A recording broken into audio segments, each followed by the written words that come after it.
So washingan natin si Baby Charlotte kay Ilocano. Ito yung NMAX natin, yan, Icon Gray. So palinisin natin ng kaunti kay Ilocano, yan.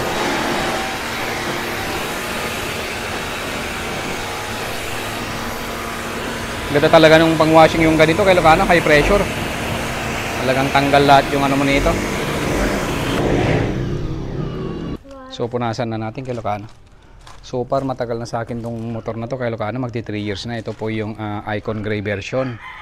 Yan, na NMAX version 2. Yan. So lahat pa nito kay Ilocano ay ano pa, stock pa lahat kay Ilocano. Walang nabago sa makina niya. Yan.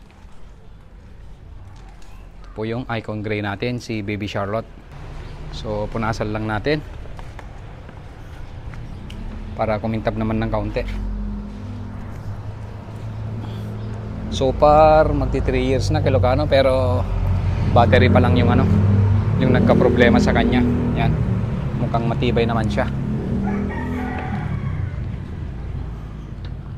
Nagpalit na rin tayo ng CVT niya, yung belt niya kay Ilocano, kasi naka 20,000 km na kasi kay Ilocano. Yan. So kailangan nating palitan. Yung mga kulat niya hindi pa natin napacheck kay Ilocano.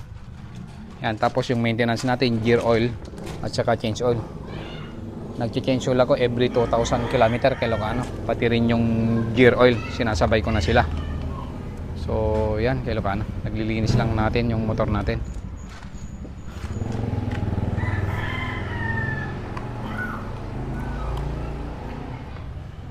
Tagaan natin kay Ilocano para syempre matibay.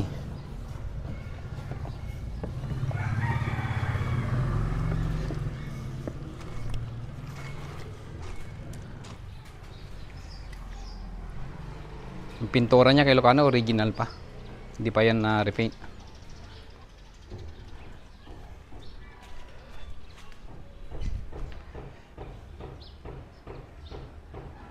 So yun ka Ilocano, maraming salamat po sa panonood. Yan.